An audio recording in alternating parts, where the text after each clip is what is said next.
Olá pessoal, nós estamos aqui na Tenda Espírita Nossa Senhora da Piedade, em Cachoeira de Macacu, no Rio de Janeiro, conversando com o bisneto do Zélio Fernandino de Moraes, que é o nosso amigo Leonardo.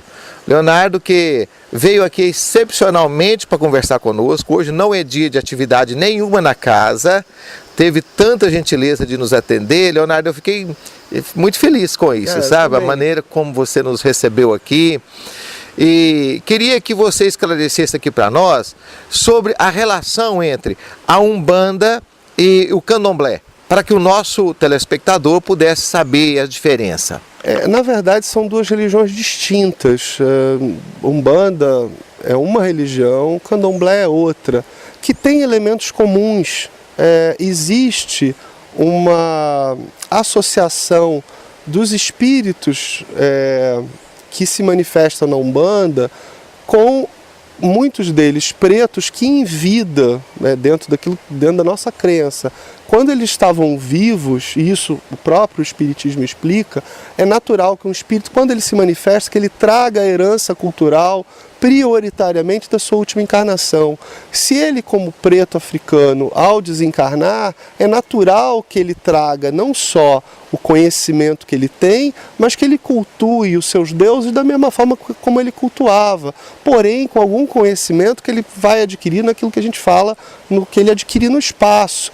Mas tradicionalmente, ao olhar um santo católico, ele aprendeu, enquanto vivo, a associá-lo ao orixá, que estava vinculado a uma força da natureza. Então, pelo menos em termos de Rio de Janeiro, a gente sabe que na Bahia muda um pouco, e no próprio Candomblé, mas no Rio de Janeiro, São Jorge é chamado de Ogum. Isso os escravos já chamavam assim. Então, não tem por que esse escravo, uma vez que ele se desencarnou, está no espaço, ele vai se manifestar na Umbanda, não tem por que ele chamar de outro nome diferente do que ele chamava aqui. Mas a rigor são duas religiões distintas que têm elementos comuns, como uma coisa absolutamente usual. As religiões, de maneira geral, são sincréticas. No próprio catolicismo, a Bíblia, se a gente parar para pensar, a gente tem aquilo que a gente chama de Velho Testamento, que tem sua base no judaísmo, na Torá.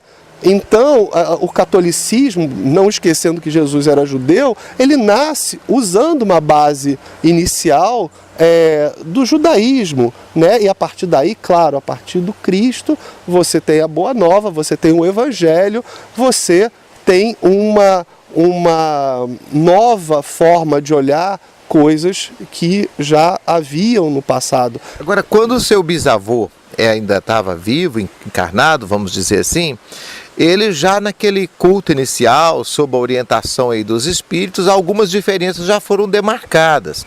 Por exemplo, de não usar o atabaque, não ter sacrifício de animais. E então ali já começa assim um culto com uma fisionomia bem própria, né? Sim, como eu estava falando, apesar de uma proximidade, são ritos diferentes. Então não é que foi proibido porque não queria ser o candomblé, é porque era de fato outra coisa. E com uma lógica própria que dentro do entendimento dessa entidade, e que não era meu bisavô que determinava que não houvesse na tenda dele, na tenda Nossa Senhora da Piedade, ou seja, a tenda que ele estava à frente, que houvesse o atabaque, mas nunca impediu. Até hoje a gente tem uma visão muito aberta, porque a gente entende que cada egrégora que se forma dentro de uma casa, ela vai ter a ver com os espíritos que se manifestam ali. E isso, muitas vezes, é manifestado através do seu dirigente espiritual. E se esse dirigente entender que tem de atabaque, ele vai ter atabaque. Na Piedade, havia um motivo, uma justificativa para não tê-los. E essa justificativa era claramente explicada, que, no caso da gente, a gente não deveria usar o tabaque, a gente não deveria ter o sacrifício animal, porque não precisávamos para o tipo de trabalho que nós íamos realizar, ou que realizávamos usualmente. Desculpa, hoje nós temos tantos grupos de Umbanda, ou que se intitulam umbandistas, que a gente nem sabe direito exatamente, porque também tem grupos que estão sujeitos a qualquer coisa, né? Sim, isso acho que acontece e também em qualquer religião. A gente tem pessoas que não necessariamente podem estar trabalhando sério, mas o nosso entendimento é que as diferenças não é isso que define o que é uma verdadeira umbanda, o que deixa de ser. A forma do rito em si, são formas ritualísticas. Então entendemos que dentro de uma lógica de um rito diferente, você tem espaço, assim, o que a gente entende, nós não gostamos de que sejamos olhados como onde se pratica a verdadeira umbanda. Todas as umbandas são verdadeiras, porém com formas diferentes de trabalho.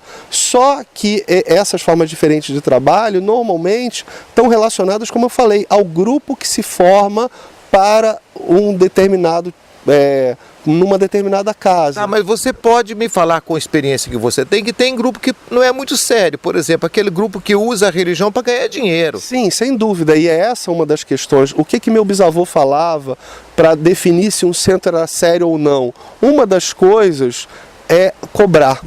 Tá? Isso era dentro das coisas, quando eu falo assim, a verdadeira umbanda, se a gente pode falar desse jeito, é toda aquela que tem na sua essência, uma das definições trazidas pelo Caboclo das Sete Encruzilhadas, que a umbanda é a manifestação do espírito para a prática da caridade, significando que nada deve ser cobrado. Se a pessoa tem de fazer algum tipo de trabalho que precisa de coisas, ela compra, ela traz e o trabalho é feito.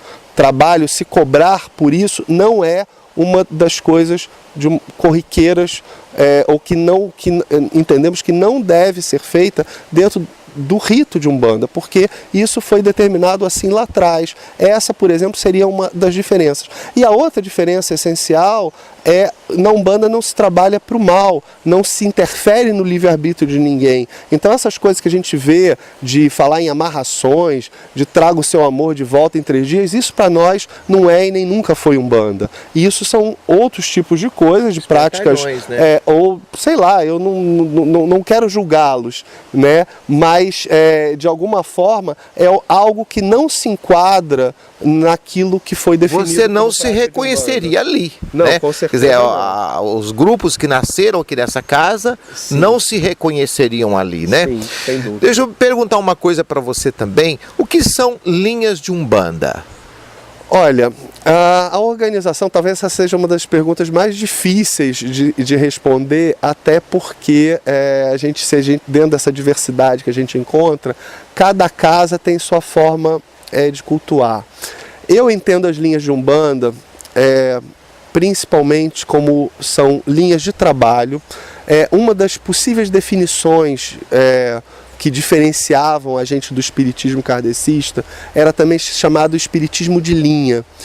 E linha num sentido muito militar, a gente usa muito essa lógica militar por entendermos que existe um combate permanente do bem contra o mal.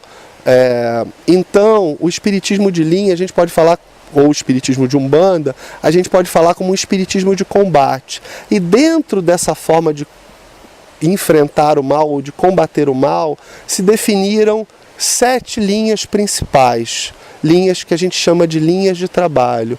A linha de Oxalá, a linha de Oxóssi, a linha de Ogum, a linha de Xangô, a linha de Iemanjá, a linha de Inhaçã e a linha que a gente chama de linha das almas ou 7ª linha, e tem pessoas que chamam de linhas de santo e outras que chamam de linhas de Exus, que nós não usamos, entendemos como falar em linhas de Exus, está equivocado, porque na 7ª linha você tem vários outros tipos de entidades que se manifestam nessas linhas, sendo que cada linha tem um tipo de trabalho mais específico. Desculpa, essas orientações nasceram quando seu avô ainda estava atuando? Sim. Foi lá que nasceram essas orientações, sim, a partir, sim, da orientação, sim, do Caboclo das Sete Encruzilhadas. Sim, o Caboclo das Sete Encruzilhadas ele tinha um papel de estruturar a religião e um aspecto doutrinário também, que ele fazia mais palestras do que atuava ao longo da vida do meu bisavô, do que atuava no terreiro, dando passe, coisa do tipo. até onde a gente sabe era um espírito muito iluminado, que a gente acredita que é o espírito do padre missionário Gabriel Malagrida, um jesuíta, morto em 1761, se eu não estou enganado, e até aí muito da ligação da Tenda da Piedade com a religião católica, que vem desse espírito. Mas ele, ao estruturar essas linhas, na verdade, ele definiu como se fossem patronos para cada uma delas. A linha de Oxalá, Jesus comandando, na verdade, todas as outras. É a única que teria um nível hierárquico superior às outras. As outras, apesar de uma subdivisão, elas não são estanques e não estão associadas necessariamente a uma hierarquia, mas ao tipo de trabalho que cada linha realiza. E aí são trabalhos diferentes, chegando na sétima linha, que na Umbanda, que a gente pratica aqui na Piedade, a gente não tem o trabalho que é muito comum em outras casas, o trabalho de consulta com essas entidades da sétima linha. É claro que esses 7 também é um número muito simbólico, né? Dúvida. Seriam assim, sete faces da bondade divina, poderíamos dizer assim? Eu acredito que sim, entendendo que a presença de Deus se manifesta em cada uma das coisas que a gente faz. Uma das coisas que essa entidade que meu bisavô recebia falava é que não cai uma única folha de uma árvore sem que seja a vontade de Deus. Então, dentro dessa lógica, é claro que essa estruturação se dá. E por que 7? Porque 7 é suficiente para contemplar níveis vibracionais diferentes e os trabalhos que cada uma dessas linhas realiza, ou que ela veio realizar. Então, por exemplo, aqui na Piedade, o trabalho de consulta e de passe é dado prioritariamente através das linhas de Oxóssi e de Ogum. Oxóssi sincretizado com São Sebastião e Ogum com São Jorge. Mas também temos manifestações de caboclos de Xangô, por exemplo, que está sincretizado com São Jerônimo para nós.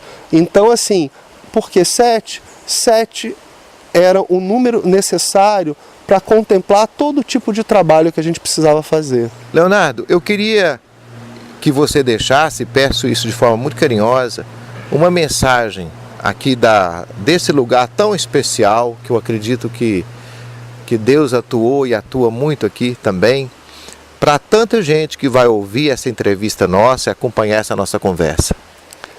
Olha, em primeiro lugar eu quero agradecer a Deus por nos permitir estarmos aqui conversando como irmãos, que foi aquilo que Jesus pregou, e pedir a todas as pessoas que antes de atacar aquilo que você não conhece bem, pare para pensar em palavras que foram proferidas pelo Caboclo das 7 Encruzilhadas, parafraseando aquele que a gente chama de nosso Mestre Maior Jesus. Não julgues para não ser julgados. Não olhe para a casa do vizinho com olhos de quem tem vontade de julgar, e quem se julga melhor do que o outro. Tenho certeza, pelo conhecimento que eu tive da minha formação, que a grande maioria das religiões tem muito mais coisas em comum do que coisas diversas.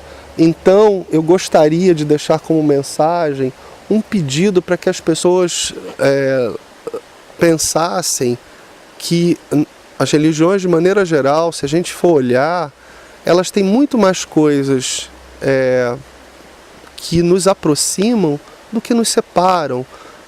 Temos muito mais coisas em comum do que coisas diferentes. Então, em vez de ficar tendo o olho para o diferente como algo negativo, como algo menor, vamos olhar que, na essência, estamos falando sempre a mesma coisa, no amor que devemos ter a Deus e ao próximo. E isso, se todos nós entendermos que essa é a essência da grande maioria das religiões, que nós, diante de tantos problemas que nós temos, religião deixa de ser um problema e passa a ser a solução, inclusive para o enfrentamento de muitos dos outros problemas que existem na Terra.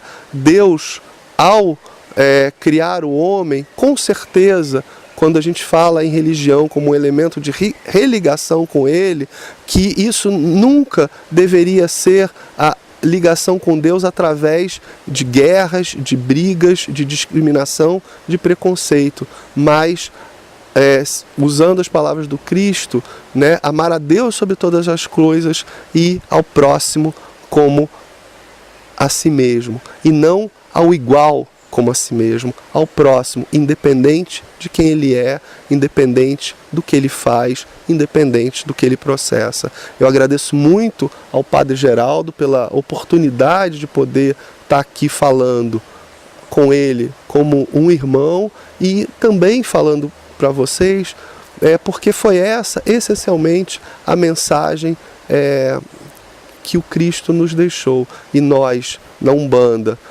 da Tenda Espírito Nossa Senhora da Piedade, a Umbanda que nós praticamos, nós temos o Evangelho do Cristo como o nosso principal farol. É aquilo que ilumina as nossas ações, ilumina as nossas vidas. Acho que é isso. Obrigado a vocês. Obrigado, Leonardo, muito obrigado. Deus abençoe a todos nós. Todos nós, de verdade.